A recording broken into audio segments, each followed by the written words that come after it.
한때 대기업 사원으로 조기 은퇴의 꿈을 품었던 노무진은 선배의 말 한마디에 코인에 올인했다가 인생이 박살나버렸어요.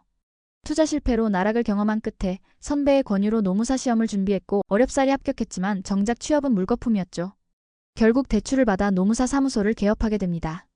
구독자 523명의 유튜버인 처제 나이주, 그리고 전직 기자 출신 크리에이터 견우와 함께 노무진 노무사 사무소를 꾸려가게 되는데요. 처음엔 안전불감증 사업장을 공략해 협찬금을 받아내는 방식으로 수익을 올렸어요. 하지만 그 과정에서 철근에 깔릴 뻔한 사고를 겪은 뒤 불길에 휩싸인 신비한 존재, 일명 보살로부터 목숨을 구하는 대가로 원혼들의 한을 풀어주라는 기묘한 계약을 맺게 돼요. 그날 이후 무진은 죽은 자들이 보이기 시작하죠. 2화에서는 첫 번째 원혼, 실습생 민욱의 억울한 죽음을 파헤치게 돼요. 겉으로는 단순 사고처럼 보였지만 조사 끝에 드러난 건 잔인한 기업의 실태였죠. 견우는 위장 취업, 희주는 날카로운 논리로 현장을 조사하며 진실을 밝혀내요. 민욱의 친구 니말의 용기 있는 폭로 덕분에 회사는 처벌을 받게 되고 민욱은 승천하게 돼요. 그렇게 유령보는 노무사라는 이름으로 첫 번째 의뢰를 성공적으로 마친 무진. 하지만 이는 단지 시작에 불과했어요. 무진스 사무소, 이름만 번듯했지 현실은 번듯할 구석 하나 없는 공간이었어요. 유일한 희망은 어제 올린 영상 하나였죠. 실습생 민욱의 억울한 죽음을 다룬 첫 콘텐츠가 조회수 5만을 넘긴 순간 사무실은 이상한 활기로 가득 찼어요.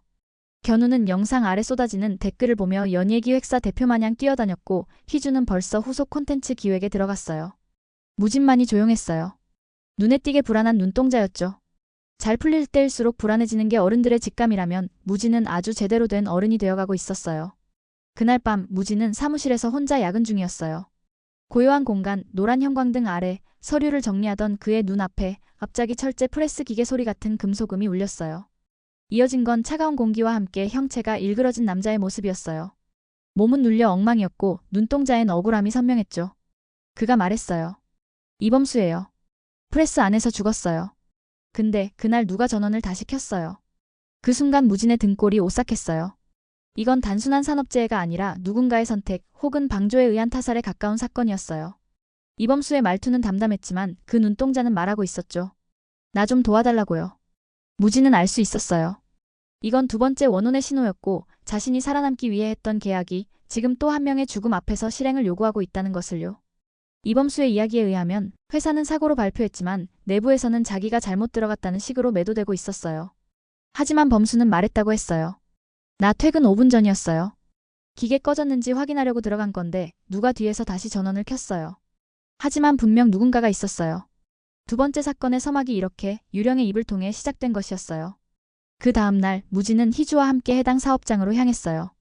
중견 자동차 부품 업체. 겉보기엔 멀쩡한 회사였지만 안으로 들어가는 순간 느껴지는 분위기는 딱 문제 있음이었어요. 기름 묻은 바닥, 직원들 사이에 맴도는 묘한 긴장감. 가장 먼저 마주친 건 사고가 있었던 프레스 기계였어요. 기계는 멈춰 있었지만 그 주변 공기는 고여있는 물처럼 썩어가는 냄새를 풍기고 있었죠. 무진은 사업주를 만나 사고 당시의 상황을 물었지만 돌아오는 건 준비된 멘트뿐이었어요. 개인 과실입니다. 안전교육 다 했어요. 회사는 책임 없습니다. 그러나 현장의 반장 눈빛은 달랐어요. 어딘가 불안했고 옆에서 같이 듣고 있던 대리급 직원의 손은 가늘게 떨리고 있었어요. 무진은 직감적으로 느꼈죠. 이 둘이 뭔가 숨기고 있다는 걸요. 그 사이 견우는 별도 라인으로 회사 회식에 잠입했어요. 이번엔 위장 취업이 아니라 위장 DJ라는 듣도 보도 못한 신박한 전략이었죠. 마이크 잡고 유령 분장으로 분위기를 띄우며 자연스럽게 직원들의 험담을 끌어내기 시작했어요.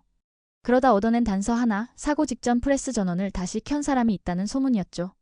심지어 그것도 사측의 묵인 아래였다는 말까지 흘러나왔어요.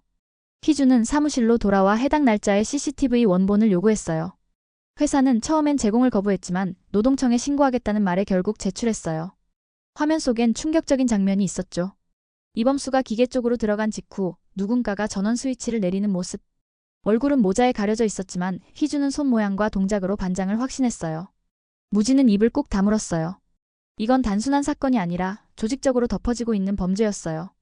그리고 자신은 그 중심에 다가가고 있었어요. 죽은 자보다 더 잔인한 건 살아있는 자였어요. 회사 측은 상황이 불리해지자 법무팀을 불렀어요. 수트 차림의 변호사는 종이 한 장을 내밀며 조용히 합의를 제안했어요. 여기 서명하시면 일정 금액 보상해드릴게요. 영상은 내려주시고요. 이건 그냥 사고입니다. 귀신 이야기는 믿는 사람도 없고요. 무진은 그 서류를 보고 있었어요. 보상금 금액은 꽤 컸지만 손끝이 떨렸어요. 어쩌면 이 계약서 한 장이 이범수의 억울함을 2번 죽이는 일이 될 수도 있었거든요. 옆에 있던 희주는 조용히 말했어요. 형부, 이거 받으면 다음에 또 누가 죽어도 우리는 아무 말 못해요. 결국 무진은 사인을 거절했고 그날 밤 견우와 함께 유령이 말하는 프레스 사고의 진실이라는 타이틀로 폭로 방송을 송출했어요. 영상은 단 3시간 만에 실시간 검색어에 오르며 인터넷을 휩쓸었고 SNS에선 프레스 귀신밈까지 만들어졌어요. 동시에 분노한 시민들의 제보가 쏟아졌어요. 나도 저 회사 다녔어요. 안전장비 없다고 말하면 찍혔어요.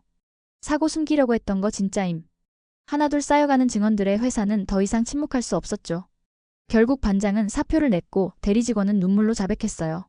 저는 단지 잘리고 싶지 않았을 뿐이에요. 그래서 그냥 눈 감았어요. 무진은 그 말을 들으며 담담하게 답했어요.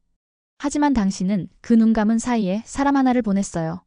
며칠 후 이범수의 어머니를 찾아간 무진은 조용히 영상을 보여줬어요. 진실을 다 담은 장면들이었고 그 안에선 아들이 얼마나 마지막까지 살고 싶어 했는지가 선명했어요. 어머니는 말없이 고개를 끄덕였고 마지막엔 작은 미소로 감사 인사를 전했어요. 이제라도 알게 돼서 다행이에요. 그날 밤 무진은 다시 사무실에서 혼자 남았어요. 형광등 아래 그는 조용히 속삭였어요. 범수야, 너 말했던 거 다 해냈어. 그러자 사무실 벽이 잠시 흔들리듯 미세하게 진동했고 따뜻한 바람 한 줄기가 지나갔어요.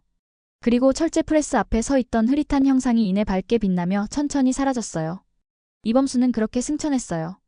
마치 지금까지 억눌렸던 무언가가 풀려나듯 사무실은 잠시 아주 고요했어요. 그리고 그 순간 무진의 핸드폰에 알림 하나가 떴어요. 축하합니다. 유령보는 노무사 채널 10만 구독자 달성. 하지만 기쁨도 잠시, 무진은 다시 싸늘한 기운을 느꼈어요. 사무실 문 틈 아래로 서서히 검은 연기가 스며들고 있었거든요. 이 사건은 산업재해가 아니야. 살인이야. 다음 원호는 산업 현장의 귀신이 아닌 누군가의 복수로 찾아오고 있었어요. 무진은 그 자리에 서서 한동안 움직이지 않았어요. 자신이 처음 보살과 계약했을 때만 해도 이렇게까지 무거운 일들을 감당하게 될 줄은 몰랐어요. 하지만 지금 그는 아주 작게 고개를 끄덕였어요. 이건 해야 할 일이었고 어쩌면 자신만이 할 수 있는 일이었어요. 희주는 바로 후속 기획 회의를 열었고 견우는 벌써 티셔츠 굿즈를 만들겠다고 들떠 있었어요. 그러나 무진의 눈빛은 쉽게 웃지 못했어요. 왜냐하면 그날 밤 사무실 문틈 아래로 스멀스멀 들어온 검은 연기 때문이었어요. 그건 차가운 기운이었고 단순한 산업재해가 아닌 무언가 더 깊은 어둠을 예고하고 있었어요. 이 사건은 산업재해가 아니야. 살인이야. 죽은 자의 억울함을 푸는 것보다 더 무서운 일. 살아있는 자의 복수가 시작되려 하고 있었어요. 다음 화에서는 새로운 의뢰와 함께 무진의 과거와 연결된 충격적인 인물이 등장할 예정이에요. 이범수의 죽음, 단순한 사고였을까요? 아니면 은폐된 타살이었을까요? 그리고 문틈으로 들어온 저 검은 연기, 그 정체는 무엇일까요?